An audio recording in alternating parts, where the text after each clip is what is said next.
पूरी खा के राजा गुरु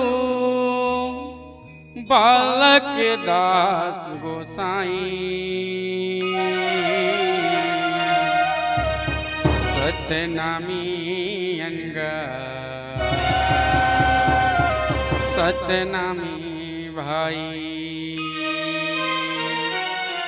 पूरी खा के राजा गुरु पूरी खा के राजा गुरु बालक दास गोसाई सतनामी अंगा सतनामी भाई सतनामी अंगा सतनामी भाई सतनामी अंगा सतनामी भाई सतनामी अंगा सतनामी भाई।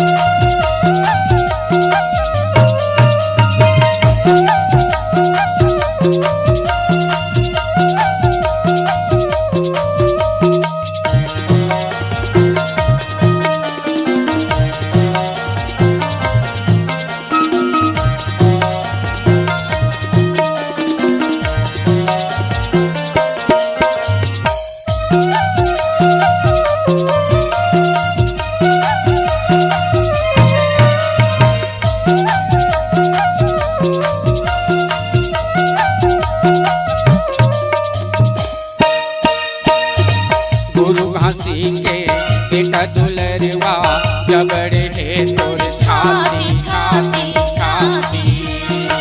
गुरु मन संग लड़े भीड़ के बैरी के फूटे के आँखी आँखी आँखी। गुरु घासी के बेटा दुलरवा जबड़ है तोर छाती छाती छाती। गुरु मन संग लड़े भीड़ के बैरी के फूटे के आँखी आँखी आँखी। और बांधमा धोख दे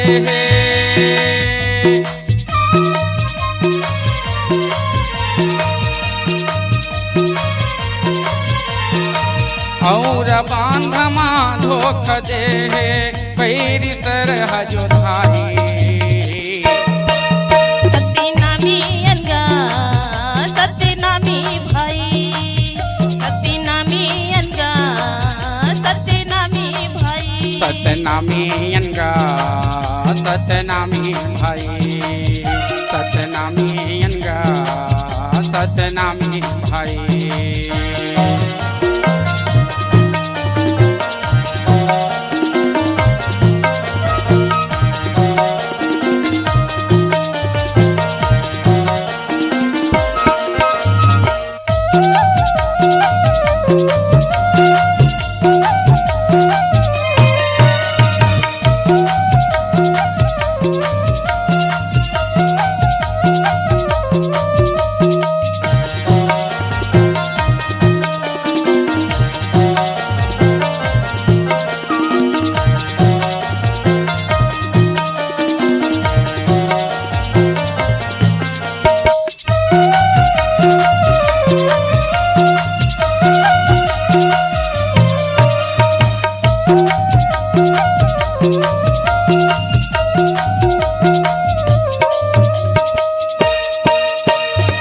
गुरु के वंश माँ खिला के रूप पंजाबी के भेष माँ भेष माँ भेष माँ।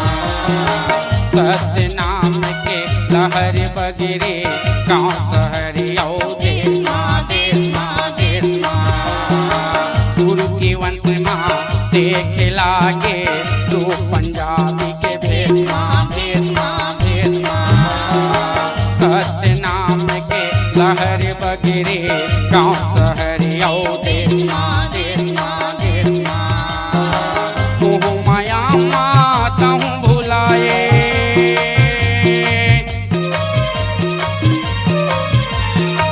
मोह माया माता हूँ भुलाए बालक दास गोसाई।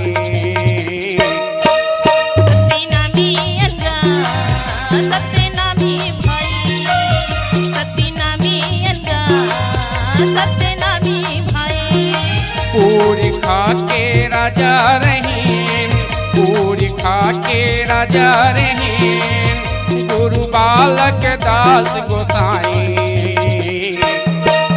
सत्यनामी अनगा सत्यनामी भाई, सत्यनामी अनगा सत्यनामी भाई, सतनामी अनगा सतनामी भाई, सतनामी अनगा सतनामी भाई, सतनामी अनगा सतनामी भाई, सतनामी भाई, सतनामी भाई, सतनामी भाई, सतनामी भाई, सतनामी भाई, सतनामी